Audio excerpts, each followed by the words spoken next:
not saying it. Identification, well that's usually a VIN number. Where do you want it? Chassis. What? Chassis leg. Chassis. Alright if you want.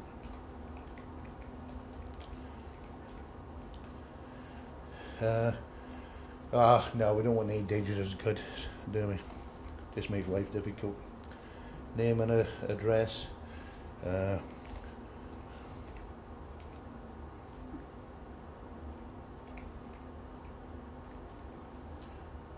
did that come from?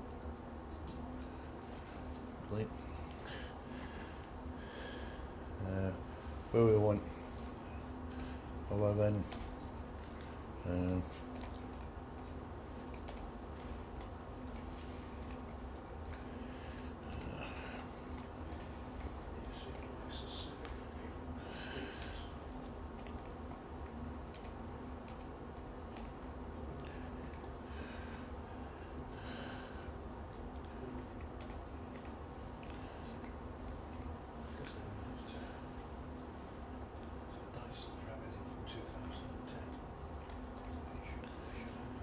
Right.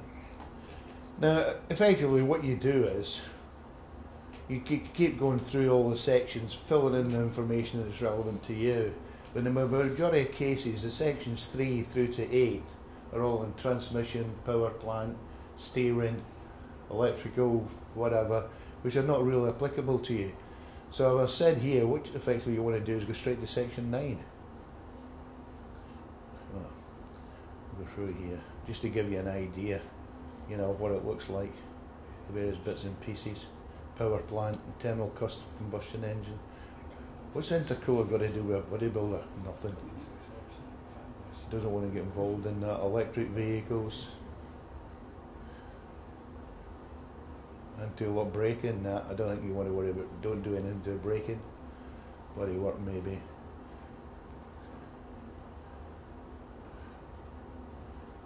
And that's passengers and buses.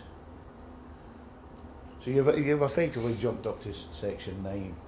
And here it comes, it says, you've decided to go vehicle for a big truck, 2-stage build. If you're not happy with that there, go back to the start if you want and change and start playing around about with it again. But if you're happy,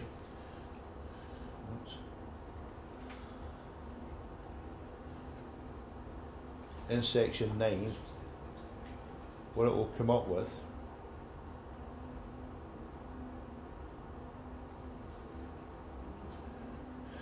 that's just a cover sheet. You can put in it, make that, but that's just an example of a cover sheet. And here we've got the vehicle information document for you to use to get the vehicle approved. I've already told you this at the moment is for categories M and N, but I've now split it out for M multi-stage build and N multi-stage build to make you bodybuilders and converters' life a lot easier. And what it's done is, it started filling the information in for you. The information you already put into the system, it's transposed it into this document for you to save you a lot of time, effort and work. So this document you'll use to get your vehicle approval. And as I said, the rest of the stuff in there is not really much of a concern to you. At the back there's this thing called Appendix 1, which I've created, and it's just an example. You can do this any way you want. But what I'm suggesting is, and this is what I've got agreed, what you do is, you get your base vehicle, chassis car, whatever, which could be a Mercedes, which is called an Atego, it's a Type AT1. From the base vehicle manufacturer, if you get the base vehicle type approval number, you can put it in here, and in all the sections previous, you can just refer to that and don't put anything at all. And in those new documents, I've actually put in not applicable to refer to base documents, so you don't even have to do that anymore. And what I'm suggesting is, because the system can never know what approvals you need to go for, I'm suggesting that for a bodybuilder and converter, side on the run, maybe rear on the run, rear registration plate space, maybe a little change to the light side markers, maybe mud flaps. This is really down to your knowledge of the product and what you need to go for. The system can't know, but what it will do is when you decide what you want to do, it will give you the information. You're going to have to add on another VIN plate, and maybe you need to do some of the masses and dimensions, the width, size, etc, etc. So that is the vehicle information document. We're now going in, that is you collating all the data to start your work and your discussions. We're now going into what I call the compliance part, where you're actually complying with what you need to do. This section 10 is what I call the library. It's just documents and information which is not part of the type approval process, but it's examples. For example, that's a timing plan example for doing whole vehicle type approval. There's a little one there for an N3, information conformity of production, some old cost examples, you know, including logistics and all things you just need to think about. Now, this is just my ideas to start with. If anybody comes up to me and say, Colin, that's a good idea, could you stick that in? We'll put that in as well. And in this section will be the individual vehicle approval, application documents, and links to the inspection manuals. Then we move on to section 11.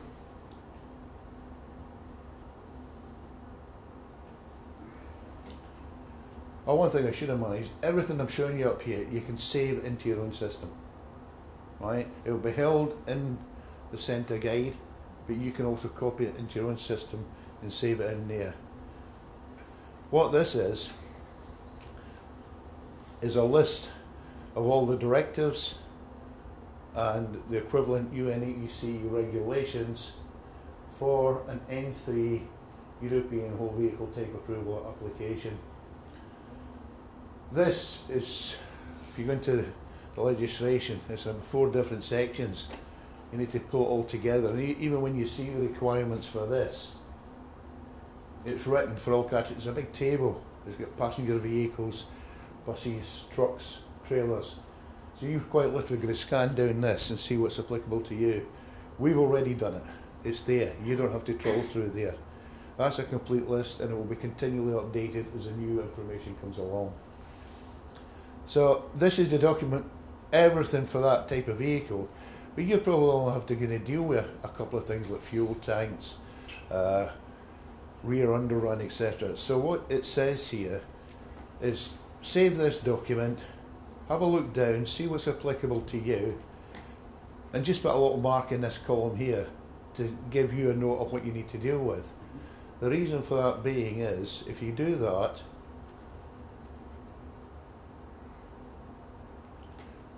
in the next section is a list of all the information documents. You do not need to go into each directive or regulation and find out where the information document is.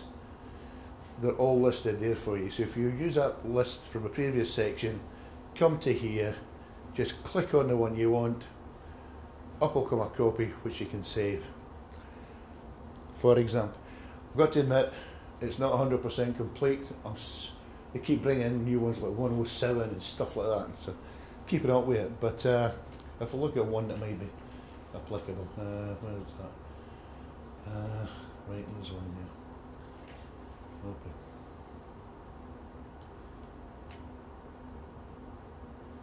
There you go, little cover sheet as before, and what we've got here is the information document for rear underrun, fuel tanks and rear underrun. So it's there for you. All you need to save it. But once again, it started copying in the information for you. If you've got umpteen different type approval documents, all that information's up front, so you only need to type it in one place and it'll copy it into all the other documents. If you need to change it, it's quite simple. Go back to the front page, change it, and it'll change it in all the other documents for you. And that is very useful. Especially, the one I like about this is this one. You move premises, you move down the road. You've got to change all your documents to tell you when you've moved down the road. Put it in one place, does it for you. So you've got all your systems and component approvals, documents. You can then move on. That's the document, sorry, my apologies. What you need to do is do a type variant version matrix, cover all your options, go and discuss it and worst case it. So this is just an example of the table. You can use, I've seen many different formats. This is just an example, you know, of the different types, variants and versions. I think every company's got their own system. That's just an example to list all your options.